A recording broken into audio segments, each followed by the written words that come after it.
Take a look at this story now. Mali's security crisis is entering a dangerous new phase. Armed jihadist groups have cut off fuel supplies in key regions and struck military bases and carried out kidnappings that have disrupted transport, trade, and schooling.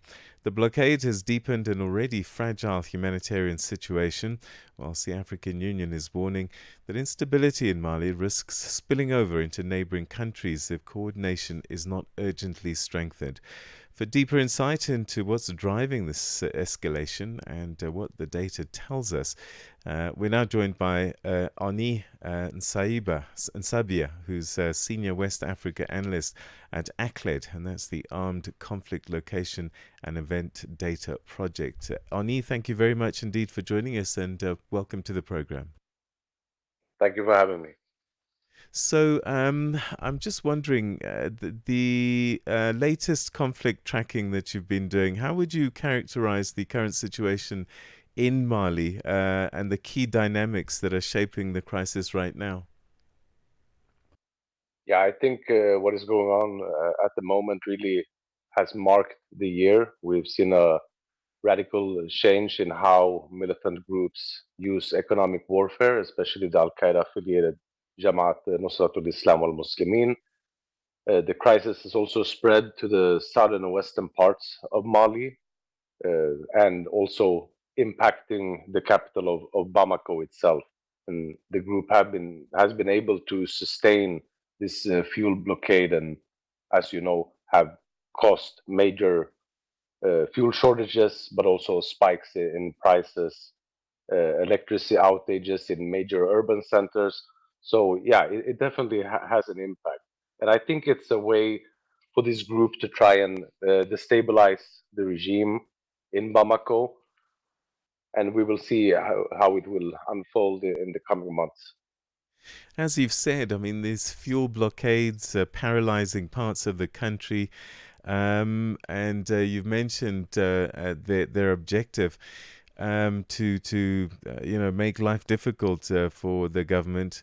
Um, Tell us a little bit about the evolution of their operations, their strategies. Yeah, I mean, the group has existed for nearly a decade now. It was formed in 2017, so it has definitely developed a strategic form of blueprint uh, in all the areas which it operates. So it is spread across 6 countries at the moment, including Mali, Burkina Faso, Niger, but also in the coastal states of West Africa, including Benin, Togo, and more recently also established a foothold in Nigeria. And they combine violence, guerrilla warfare, economic warfare by attacking fuel convoys, supply convoys, other commercial convoys, but also markets in villages, telecommunications networks, schools, and public infrastructure. And yeah, by doing so, they combined it also with strategic messaging through propaganda and so forth. And all this combined is really an integrated approach to subvert the authority and legitimacy of sitting regimes.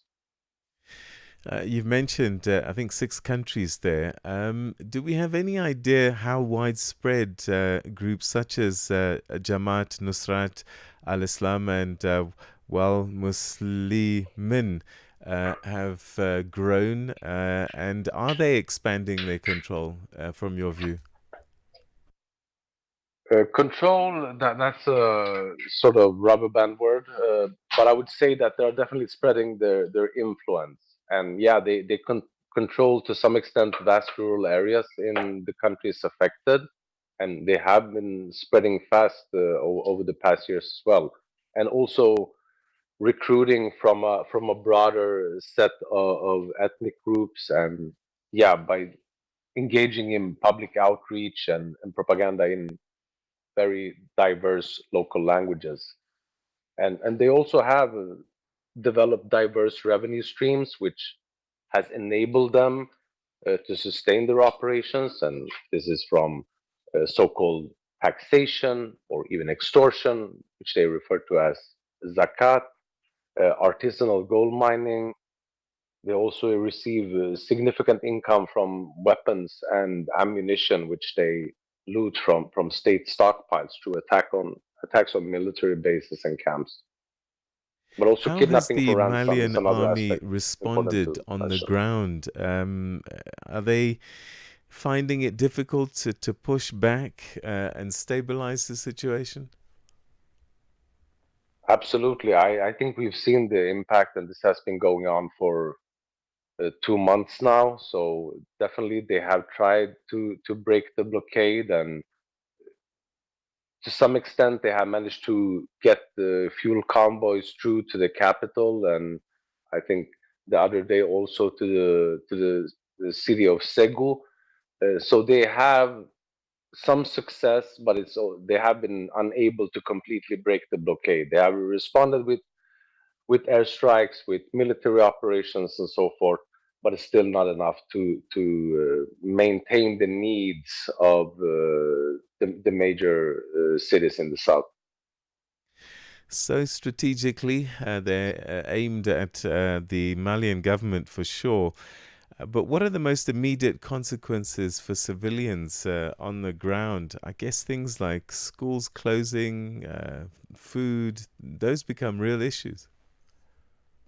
Absolutely, it has a paralyzing effect on the economy, but also affects the civilian population.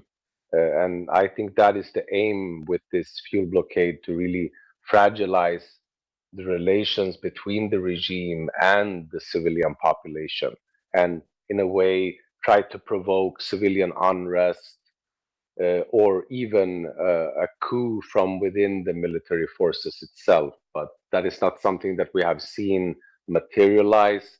And yeah, there is signs of growing discontent, but it hasn't, translated into any major protests on the streets of Bamako, or elsewhere in the southern parts of the country yet.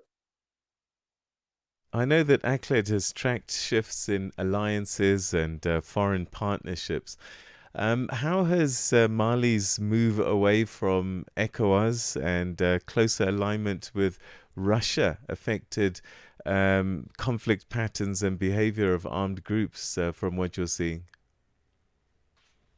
Yeah, I think it has had an effect, since militant groups have, since the coups that has happened in all three Central Sahel countries, also spread to coastal West Africa, as I mentioned, and they have been doing so due to the decline in regional or broader regional cooperation between Sahelian countries and their neighbors. However, they have created their own defense pact, and also operationalized a joint force. However, we haven't seen any major operations take place by this force yet. So yeah, it has really impacted, and turning to Russia hasn't been a solution, or Russia, I wouldn't say, have provided a reliable package, and I see the instability that we currently witness testifies to that. Arnie, we're going to have to leave it there. Thank you very much indeed for joining us, and your insights greatly appreciated. Thanks for your time. Thank you for having me.